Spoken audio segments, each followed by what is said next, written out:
Hi guys, so we're going to start with going over the homework from last night, which started on page 431 with number 5.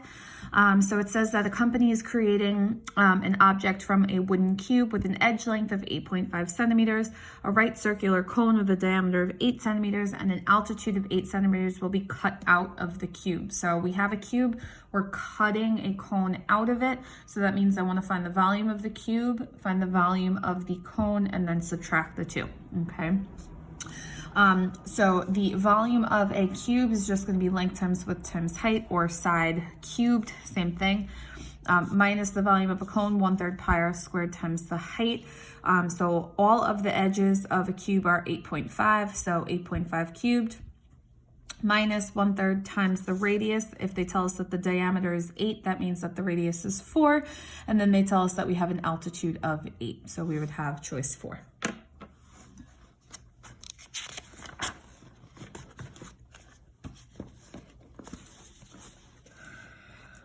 For number 6, it says tennis balls are sold in cylindrical cans with the balls stacked one on top of the other.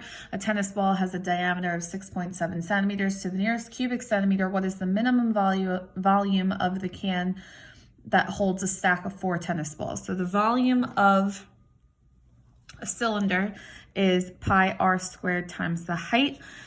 If the diameter of the tennis balls is 6.7, that means that the radius is 3.35, okay? And then think about where the height would come from. If I have a cylindrical can stacked with 4 tennis balls inside, and each tennis ball has a diameter of 6.7, if I add up all 4 of those diameters, it's gonna give me a total height of 26.8. Okay, and then when I multiply, I get 944.87 or 945.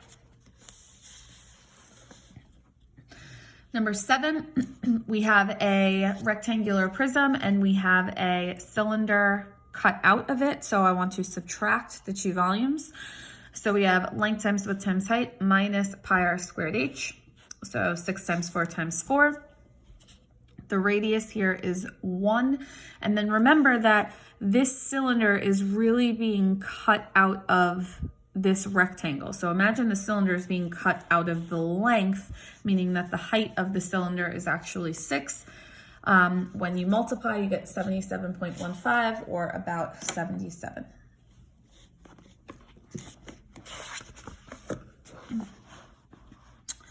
Next one was number 10. First thing to pay attention to is number 10 is that you have different units. So you have inches and feet here. So you want to convert your feet to inches. So 27 feet is 324 inches. So then we have a rectangular prism with half of a cylinder on top of it. So I'm going to do length times width times height plus 1/2 pi r squared h. Okay. So the length of the prism is 324. The width is 2.5, and then the height of just the rectangular prism is 1.25, okay? It's half of what this length is.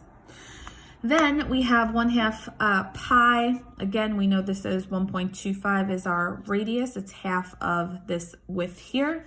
And then again, the length of the whole cylinder is 324. When we multiply all that together, we get this, which is about 1808.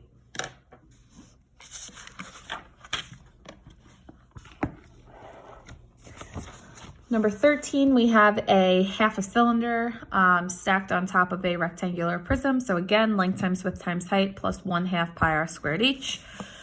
So 45 times 20 times 12. My radius here, if the diameter is 20, that means that the radius is 10. And then remember, the height is actually the same thing as the length of the prism. And when you multiply that out, you get choice 1.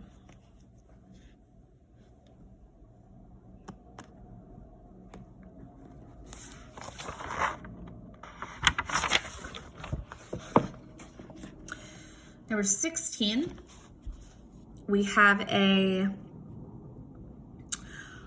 rectangular prism and a square, or a cube, I guess, and then a square pyramid stacked on top. So Again, I split this up into shape 1 and shape 2. So shape 1 is a rectangular prism. So length times width times height, or 8 times 8 times 9, gives us 576 feet cubed.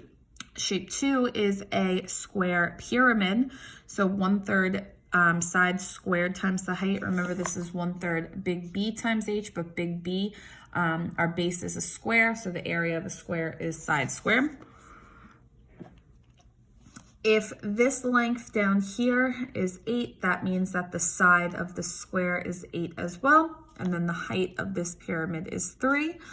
When I get my two volumes, since it's a composite figure, I want to add them together. So I get 640.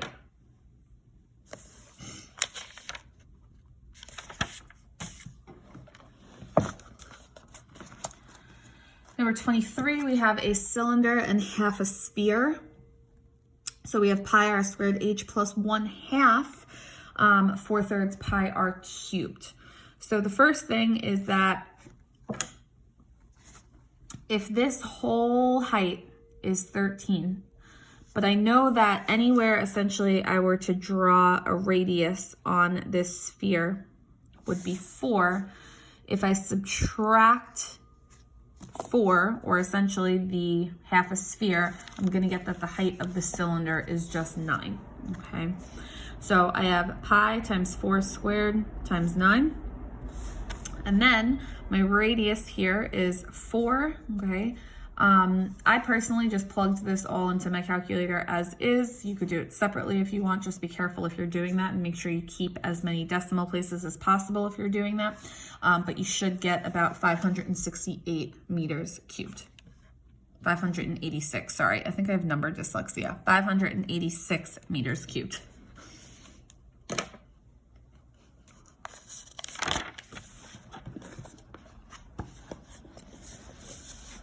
Okay, and then lastly, this one was a little bit on the longer side, and a little more difficult, but I'll walk you through it.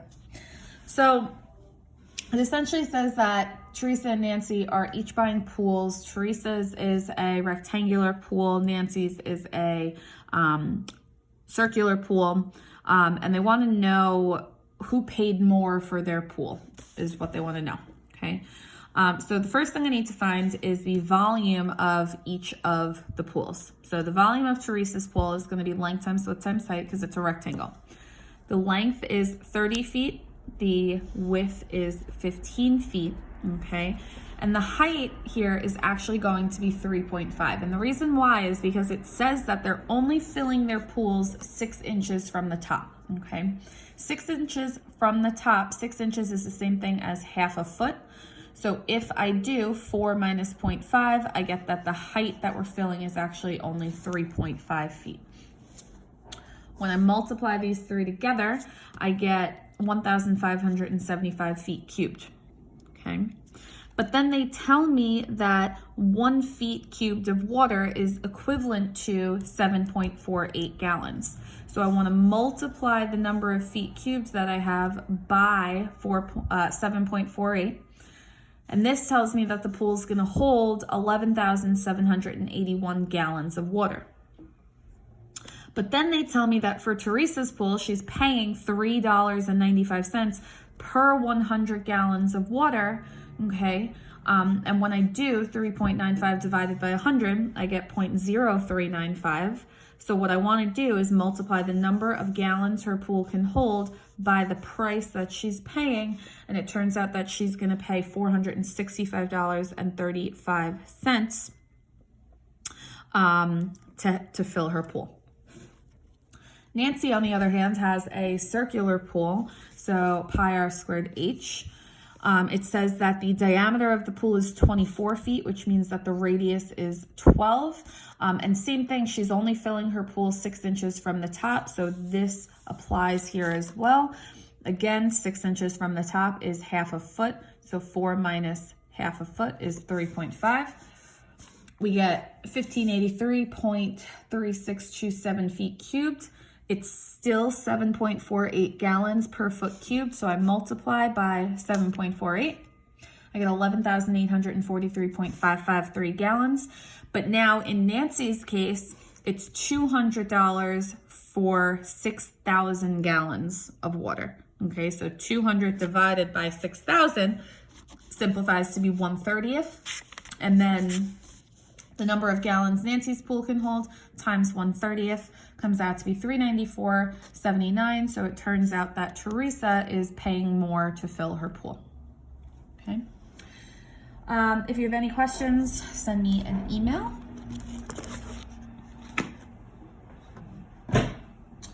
And then today we are going to be getting into density.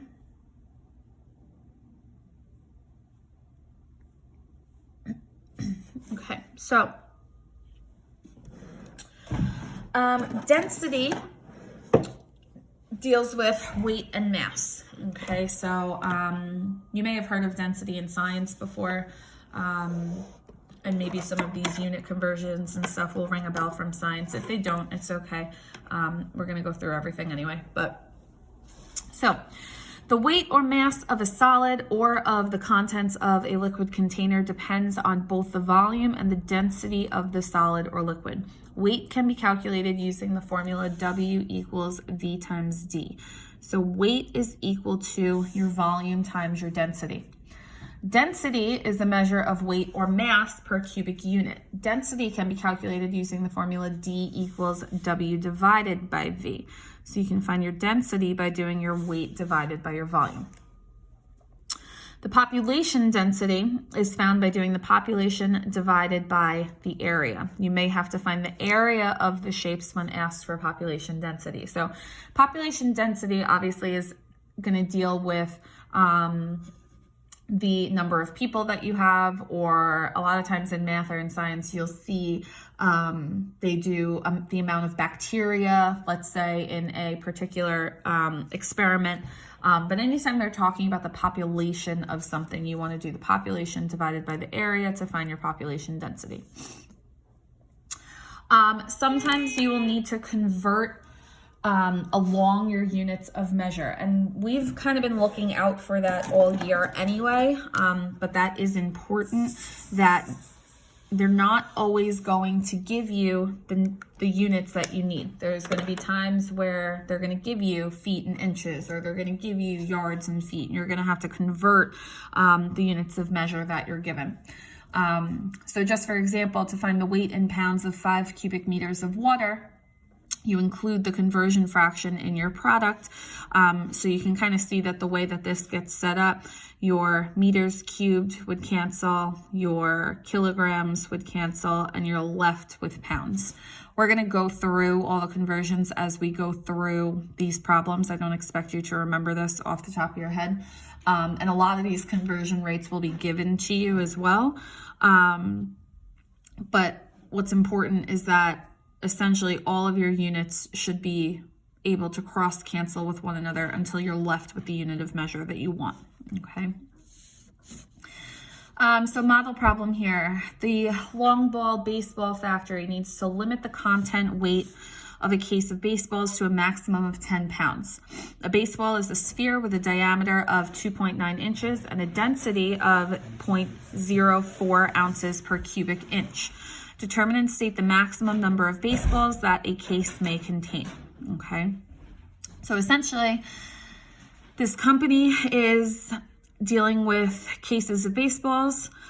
There's different weights and densities and things happening here. It depends on how large the baseballs are. And essentially, I want to know how many baseballs can you put per case. How many baseballs can go in one case. Okay. So step 1 here says identify if there are any unit conversions to be made. Okay. And essentially what this means is that you want to match the units of your density, weight, and volume. Okay, so you want to go back through the problem, look at your units, and see if there's any conversions that you need to make. Okay, so first of all, we see here that as far as weight is concerned, we have pounds and then we have ounces. Okay, pounds and ounces are obviously not the same.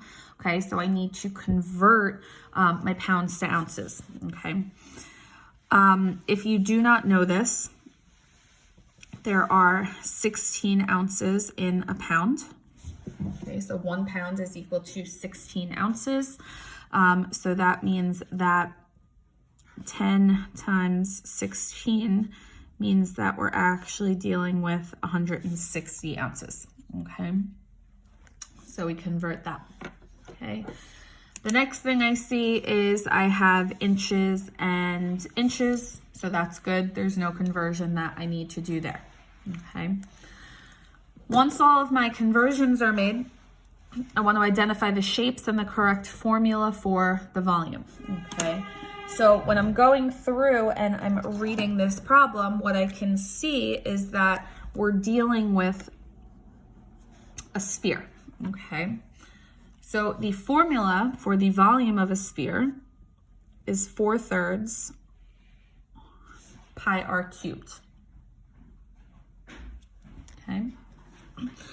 So they tell us that the diameter is 2.9 inches. And if the diameter is 2.9 inches, then that means that the radius is half of that, or 1.45 inches. Okay, so we would have 4/3 pi times 1.45 cubed. And this is going to come out to 12.7701 inches cubed. Okay. Step 3 says to find the weight or the density. So if we go back and look at the problem, it says that the baseballs have a density of 0.4 ounces per cubic inch. So they're giving us the density. So if I know what the density is, then that means I must have to find the weight, okay? So in this particular case, I know what the density is, so I actually want to find the weight, which means that we're going to refer back to this formula, W equals V times D, okay? So in our case, we want to find the weight. So weight is equal to volume times density. We found that the volume is 12.7701. And the density, they tell us in the problem, is 0.4 ounces. Okay. This is going to come out to be 5.10804. Okay, so that's the weight. So what this tells us is that one baseball is 5.10804 pounds. Okay, but that's not what I want to know. I don't care what the weight of each baseball is. I want to know how many baseballs can I actually put in each one of these cases. So now I know that each case can hold 160 ounces of baseballs, and I know that one baseball weighs 5.10804. So to find the maximum weight that the case can hold, I want to do 160 ounces divided by 5.10804. And this is going to come out to be 31.3232. So now, how many baseballs can the case actually hold? The maximum number of baseballs that the case can actually hold is 31.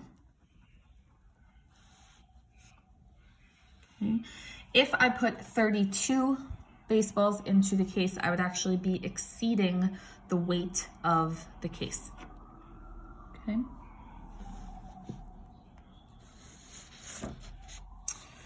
For number 1, it says a rectangular prism measuring 5 centimeters by 10 centimeters by 2 centimeters is made of lead, which has a density of 11.34 grams per cubic centimeter. Find the weight of the item in grams. So first thing I want to do is I want to identify if there are any conversions that need to be made.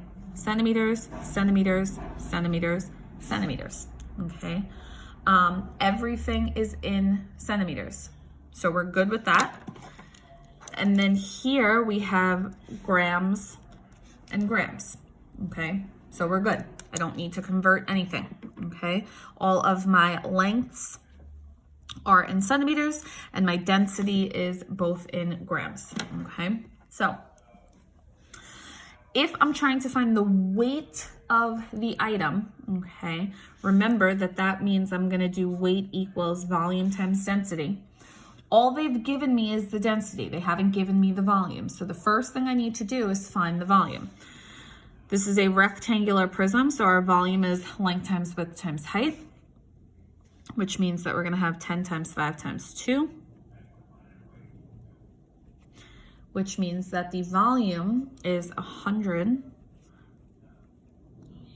centimeters cubed. And then to find our weight, it's our volume times our density. So we have 100 times the density they tell us is 11.34. And this comes out to be, let's see.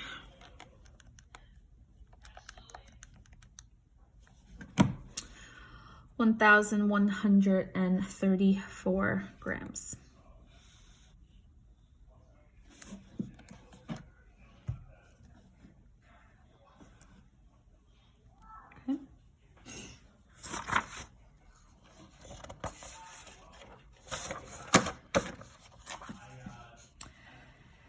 Okay, you guys are going to try number 2 for classwork. Number 3 says a sample of iron in the shape of a rectangular prism has dimensions of 2 centimeters by 3 centimeters by 2 centimeters. If the sample weighs 94.44 grams, what is the density of the iron? Okay, again, centimeters, centimeters, centimeters, good, okay. And now they say that the weight is in grams and I'm looking for the density. The weight and the density are the same thing, okay? So again, no conversions I need to do here. So first thing I need to do if I'm trying to find the density, well, remember that density is equal to weight divided by volume. They give us the weight, they don't give us the volume. So I need to find the volume first. So the volume is length times width times height. They tell us it's a rectangular prism. So we have 2 times 3 times 2, or 12 centimeters cubed. And now we want to find our density. So our density is going to be equal to our weight, which is 94.44 grams, divided by our volume, which is 12 centimeters cubed. And this comes out to be 7.87 grams per centimeter cubed. You want to make sure you keep your units, okay? If I'm dividing grams and centimeters cubed, okay, those aren't the same thing. So my units would actually be grams. This kind of division bar is read as per, so grams per centimeter cubed. Or you could literally write out the word per.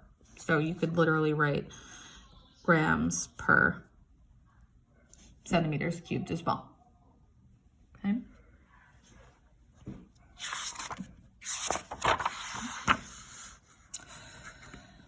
Okay, on number 4, you're also gonna do number 4 for classwork, okay?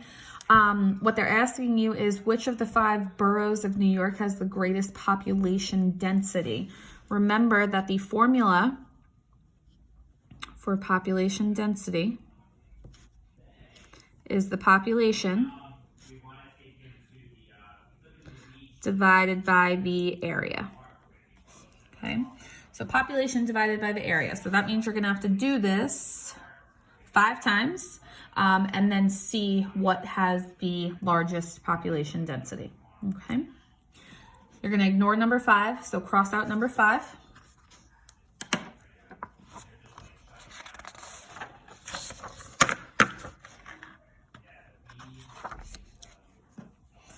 And then you're also gonna do 6 for classwork.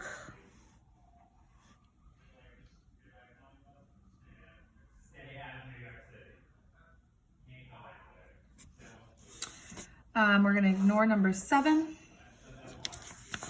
And then you're gonna do 8 for classwork as well. Okay. So again, you're gonna do 2 for classwork, 4 for classwork, ignore number 5,